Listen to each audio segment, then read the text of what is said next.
Pandang sebelah mata dulu nih gara-gara punya tato. Image lah. Image-nya. Padahal para wanita pun juga bertato, minimal tato alis. Karena tato itu juga. menanam tinta Iya, di di alis. alis. Ya. Sama. Walaupun bulunya juga kadang suka tumbuh lagi. Dan itulah tandanya kabar buruk untuk para suami adalah pih harus retouch. Ritasnya diulang deh. Diulang. Dikurut, diulang deui gitu. Dan biayanya mirip-mirip kayak tato biasa. Iya, biasa, Mirip-mirip. gitu. Nah, Romo, tato secara general, pandangan Romo secara pribadi Ya, atau pribadi, secara pribadi dulu, seperti apa? Ya. Satu, saya sieun. Sieun jarum. Bukan. Apa? Takut sejak kecil ngelihat orang bertato. Takut. Tahun Kan 69 tadi kan? Ya, betul kan, saya lahir 69 ya. Ingat ada zaman di mana pada saat zaman pemerintahan tertentu itu orang-orang ditato di karungan loh. Betul. Di karungan. Petrus dulu istilahnya. Ya, betul. Sehingga beberapa disetrika supaya hilang. Gitu. Hilang. Pokoknya sorry, tanpa bermaksud merendahkan. Iya. Ini kan perasaan. Iya. Iya. Jadi seolah-olah pada saat saya kecil itu menjadi sebuah image bahwa orang bertato itu jahat. Image, kita bicara image Ya, ya. benar. Oke. Image-nya bahwa orang bertato itu jahat. Pasti kriminal. Berarti dia dari penjara. Gitu. Kan kalian tidak. Kalian entah mungkin di Jangan Romo, jangan. sebentar. Amin. Mungkin di penjara oleh pasangan masing-masing. Saya mah cuma 2, Romo tatonya dia 5. Berarti lebih menderita ya. Bridging di awal nggak berlaku, railing terus. Jadi saya ketakutan itu. Ya. Tapi setelah lama-lama saya banyak mengagumi gitu ya. Banyak mengagumi orang-orang bertato. Wow, keren-keren gitu, bagus-bagus gitu ya. Apalagi motif, warna gitu ya. Saya suka melihatnya. Tapi satu sisi kalau ada orang yang katakanlah konsultasi dengan saya bertato gitu ya. Lalu konsultasinya tentang bahwa aduh ini saya jengkel, kecewa, nangis, tidak punya semangat hidup. Ya ampun Tuhan. Tatoan tetapi mudah putus asa. Muka Rambo, hati Rinto. Nah, itu dia. Iya. Jadi, tidak menunjukkan kan artinya orang yang bertato tuh bagi saya ya berarti I have no pain. Oh, oke. Walaupun jejeritan. Batur mah teu nyaho. Walaupun dia cerita. Itu mah di belakang layar. Ya toh. Jadi orang yang tahan gitu dengan penderitaan gitu. Bahkan jarum berat teu nanaon. Tapi juga kaget pas divaksin nyeri. Kan kejadian di sini nih. Ya, tatoan, piercing. Takut jarum. Saya ajak ngobrol. Nakesnya pinter, disuntik langsung. Udah, silakan ke ruang observasi. Lah, emang udah disuntiknya? Iya, tapi ya. Harus di distract berarti. Cuman sugesti. Ya, itu ya. ya. Jadi itu perkembangan pandangan saya gitu. Lalu sekarang kan ada orang apakah dosa? Pertanyaannya secara moral bagaimana? Boleh atau tidak gitu. Orang banyak mengambil dari kitab Imamat toh. Jadi kitab Imamat yang dijadikan jagonya untuk mengatakan bahwa tato itu tidak diperbolehkan sejak perjanjian lama. Dikatakan, janganlah kamu Imamat 19 ayat 28. Janganlah kamu menggoresi tubuhmu karena orang mati, dan janganlah merajah tanda-tanda pada kulitmu. Akulah Tuhan. Ini nggak akan dipotong ini. Ini ayat soalnya. Enggak akan dipotong. Belum ada penjelasan nih. Ya.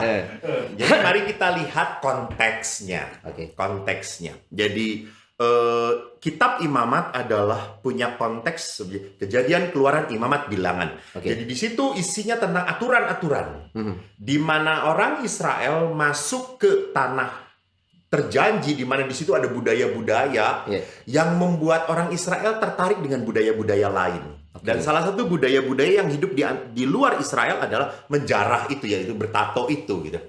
Dan ini aturannya jangan sampai kau melakukan hal yang sama. Pada saat itu. Gitu ya, pada saat itu. Jadi kebetulan tato adalah model dari budaya yang ada di sekitar Israel. Jadi Israel harus punya budaya sendiri. Karena mereka punya Allah sendiri. Gitu. Jadi kalau ini dijadikan sebagai sebuah latar belakang yang mengatakan bahwa ini dilarang oleh Tuhan, bagi saya pribadi nggak kuat. Oke. Nggak Terlalu kuat, terburu-buru. ya, ya. terlalu Oke. terburu-buru gitu ya. Atau sepihak gitu kan Ya, untuk mengatakannya gitu ya. Melegitimasi bahwa ini sesuatu yang dosa. Oke. Saya pribadi jujur saja sebagai seorang, walaupun saya seorang imam, saya tidak terlalu punya kesenangan untuk mengatakan kamu jahat, kamu dosa. Ya. Siapakah aku ini sampai menjadi hakim? Tidak ada yang diangkat hakim. Kita adalah orang-orang yang harus berbelas kasih.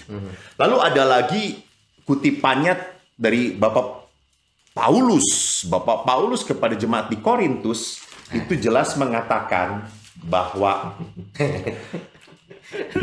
tahukah kamu bahwa tubuhmu adalah bait Roh Kudus yang diam di dalam kamu. Roh Kudus yang kamu peroleh dari Allah. Jadi kalau kita bait Tuhan, ini menarik bagi saya. Kalau tubuh manusia itu bait Allah dan karunia Tuhan, maka tubuh ini harus kita rawat, harus kita cintai. Oke. Itu prinsip dasarnya. Ya. Manusia tidak pernah boleh merusak tubuhnya. Karena apa? Ini pemberian Allah. Gitu ya. Merusak tubuh lewat kesenangan, dosa. Misalnya orang nyuntik, orang ngobat, itu dosa. Karena dia merusak. Rokok. Rasanya ini tema lain saja dulu ya. Karena kalau ini dibahas, kalau ini 2 kali dosa. Nanti satu-satu. Di porotolanana hiji-hiji ya. Kita khusus tato. Bukan tato untuk perokok belum. Atau perokok untuk tato belum. Atau mungkin tato untuk peminum belum. Ini hanya tato. Oke. Jadi kalau kita lihat ini bahwa visi misi pertama yang jelas adalah tubuh, penghargaan pada tubuh. Ya. Nah, kalau orang motifnya ditato sebagai sebuah katakanlah bahwa ini mama papa saya tuh jengkel banget dengan orang tato. Saya akan ekspresikan kemarahan saya, kejengkelan saya dengan buat tato. Supaya mereka kesal gitu. Benar. Oke. Jadi motifnya engkau melakukan sesuatu untuk menyerang orang lain, yaitu orang tuamu. Oke. So, itu yang membuat tidak benar. Tidak benar gitu ya. Iya. Jadi kalau ekspresinya sesuatu untuk demi merusak diri saya sendiri, kan ada orang-orang yang seperti itu ya. Untuk menunjukkan kebencian, saya akan merusak diri saya sendiri. Di situ sudah melanggar apa yang ditentukan oleh Allah. Bahwa engkau adalah bait Allah, kau harus menjaga tubuhmu demi sebuah kebaikan. Oke. Jadi pentingnya dalam Nasrani ini, pertama, bahaya kalau kita plek-plekan mengambil satu ayat Dasar ayat. terus diterapkan ke satu kejadian. Betul. Contohnya tato itu tadi, ambil dari imamat, terus kita preaching ke orang. Menurut imamat lu nggak boleh ditato. Hati-hati, kita harus melihat konteksnya saat itu seperti apa. Benar. Dan juga motif jadi sangat penting ya. Kalau saya motifnya batik nih. Batik sama Batak ya bawahnya. Batik, Batak, calon botak. Ini calon botak. Tahu nggak kenapa gue pakai topi? Sudah botak. Kalau juga. Tapi ingat, nggak huisan. Orang geus di hideungan. Cuma luntur. Dan murah. Banyak pemotoran, si ngomong kehujanan, Sama main kena angin.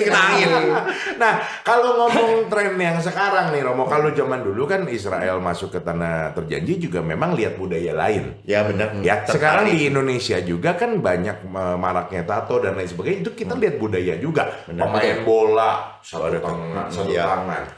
David Beckham satu badan. Sebadan ya. badan ya. Menurut Romo untuk zaman sekarang pandangannya gimana, Bu? Nah, lihat kembali ke motivasi. Gue pikir lihat kebunku. Itu lagu tuh penuh dengan bunga. Itu nanti lagu penutup aja. Supaya makin era saya gitu. Udah dibuka cherry bell. Endingnya lihat ke buku. Temanya tato. Jadi apa yang dimaksud gini? Seringkali memang tadi dilihat kan, kamu membuat tato ini apa sih maksudnya? seni, kadang-kadang orang demi seni, atau demi sebuah attraction, demi sebuah pemujaan. Saya ingin dipuja, saya ingin dikagumin. Nah, itu sudah mendewakan diri sendiri. Di situ that's not good, gitu ya. Demi sebuah pemujaan.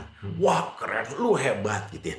Ingat bahwa manusia itu harus memunculkan bukan keindahan raganya, tetapi keindahan batinnya. Dan keindahan batin ini harusnya keluar dari sebuah apa? Dari sebuah penghayatan kepada Tuhan, penghayatan kepada kedekatan dengan Allah, kecintaan pada Allah, bukan kecintaan pada diri sendiri. Jadi kalau orang membuat karena kan ingin diakui, ingin dipuji, itu kan berarti kecintaan pada diri sendiri gitu ya. Bukan lagi sesuatu yang dilakukan untuk sebuah misi. Ada orang yang punya misi seperti tadi saja. Katakanlah ini, tulis anak sebagai tanda apa bahwa saya sadar, mengingat saya punya orang ini, saya punya anak saya. Injil, kutipan Injil. Oke, setiap saat saya akan mencoba untuk bertahan dengan melihat ini, gitu ya. Bahwa ini adalah ekspresi yang meneguhkan iman saya. Lah kalau kayak gitu, it's okay sih. Seperti halnya orang memakai salib. Orang pun memakai salib adalah sebagai sebuah ekspresi.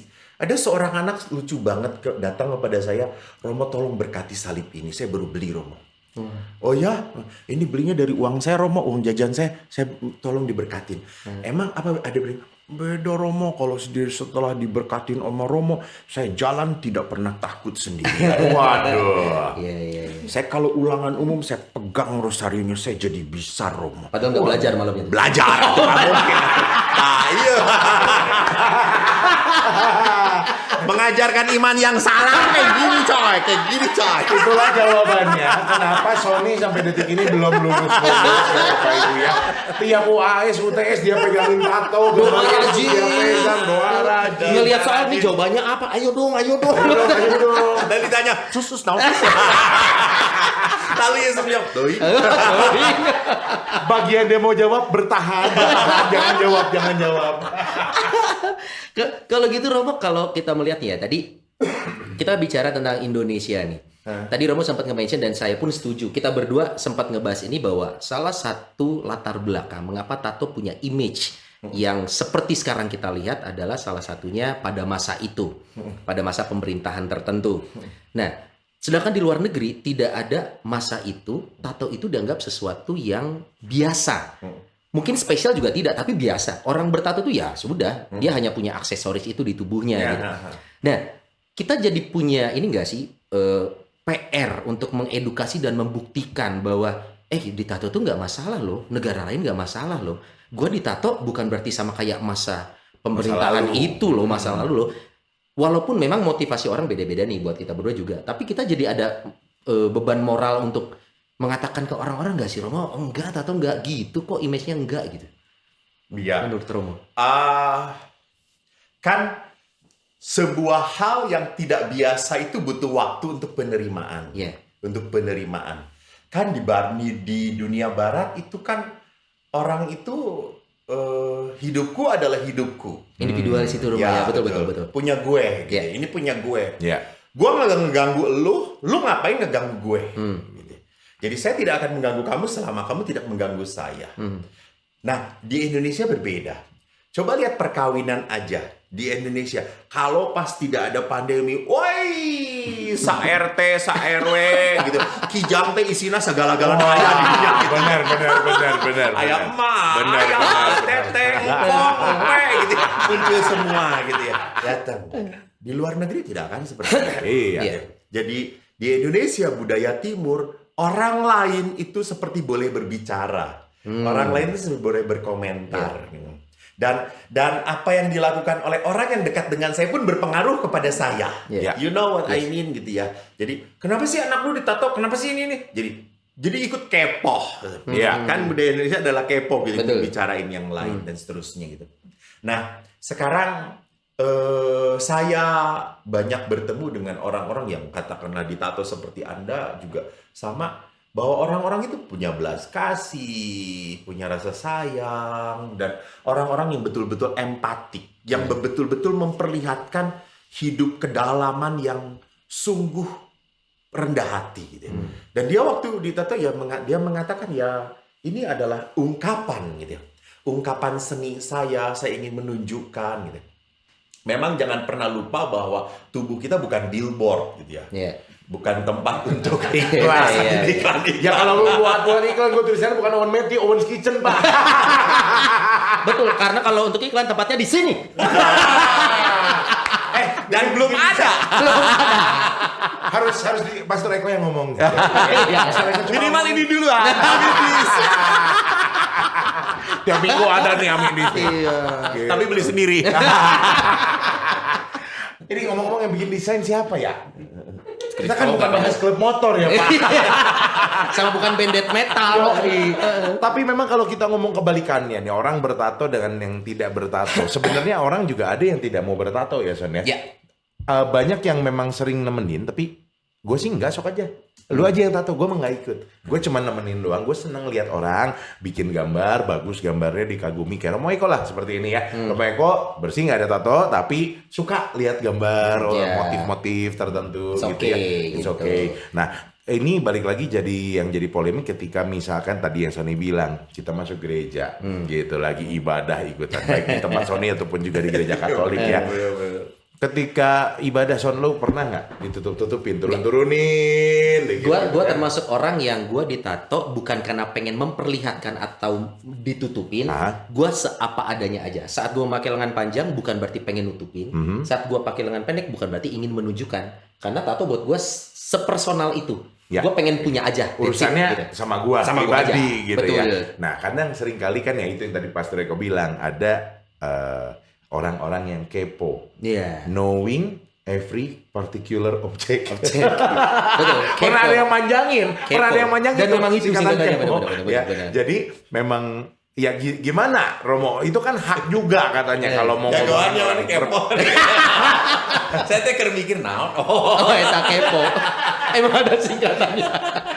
Jadi orang-orang kan seakan-akan berhak berpendapat kalau kata Pastor Eko. Jadi kalau boleh dihimbau juga sekarang sama seluruh umat yang menyaksikan, seperti apa sih pola pikir yang sehat sebenarnya gitu. Tapi sebelumnya juga tentang motif-motif. Gitu iya. Motif-motif dulu gitu ya, tentang kalau orang-orang yang kudus gitu, orang-orang yang kudus gitu. Dan Yesus, ya itu silahkan Anda punya taste masing-masing. Saya pribadi merasa bahwa orang-orang yang kudus itu sepertinya tidak layak untuk direndahkan. Mungkin tadi Sony mengatakan saya tidak merendahkan. Ini adalah lambang faith saya, iman saya. Gitu. Tapi saya pernah melihat, gitu, ada gambar tato rosario di kaki. Gitu. Saya sendiri sebagai seorang Katolik, oh my goodness gitu ya. Itu adalah benda rohani bagi seorang Katolik, dan yang ditato adalah orang Katolik gitu. Tapi di kaki kan ada kan gelang kaki dibuat sebagai rosario, di gelang kaki di situ. Saya ini ya ampun, kok nggak punya sense, sense-nya gitu ya. Di mana gitu, rasa penghormatannya. Jadi tolong kalau Anda mau ditato, lihatlah rasa penghormatan Anda juga, rasa diri Anda. Kalau Anda merasa tidak nyaman, ya jangan lakukan pakai motif seperti itu gitu. Tapi kalau merasa Anda bahwa dengan ini saya semakin bertobat, saya semakin merasa bahwa saya diingatkan, saya punya Tuhan, saya punya Bapa tadi, saya punya Bapa yang mau dekat dengan saya, dan saya pun akhirnya kok banyak disadarkan dengan adanya ini. Ya, it's okay, itu berarti ekspresi iman kamu, gitu. Maka kamu pun menghormati ada apa yang ada di dalam bagian tubuh kamu, gitu ya. Nah, tadi saya tidak mau ini sebagai sewing gitu, tidak, tetapi saya ini sebagai sebuah ekspresi, entah ekspresi seni, entah ekspresi iman, secara pribadi loh ya, gitu ya. Dan seringnya ekspresi pribadi itu bertubrukan dengan pandangan iman orang lain. Itu yang tadi kamu tanyakan. Ya. Jadi kan pada saat kita ke gereja, anjis teh tatoan. Itu ekspresinya natural banget, Romo. Benar. Ayah lu Benar. mukanya tuh kayak Tiba-tiba tas dikepinggirin. emang kita copet kan Aduh. Tablet asukeun euy. mohon maaf ya, ditato kita 2 jutaan he. Maaf, ini bayar lo ya. Bayar loh. Yang tadi Pastor Eko ngomong kenapa tatonya di kaki, mungkin lagi promo. Kalau mungkin lagi promo tatonya di kaki. Ada ekspresi gitu ternyata, Romo. Banyak. Banyak. Kenapa? Ya itu tadi bertubrukan antara kau secara pribadi yang mengungkapkan bahwa ini adalah ekspresi iman saya. Tetapi orang lain kan ekspresi iman itu bukan objektif, subjektif. Setuju. Ingat ya, subjektif. Ajaran agama itu objektif. Tidak subjektif. Jadi kalau objektif itu benar untuk semuanya. Tapi kalau subjektif itu benar untuk saya belum tentu benar untuk kalian. Nah sama tato pun subjektif.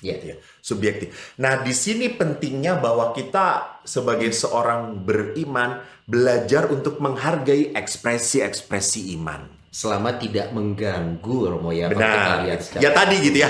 Kalau tadi gambar Rosario, gambar Yesus itu misalnya di telapak kaki. Aduh.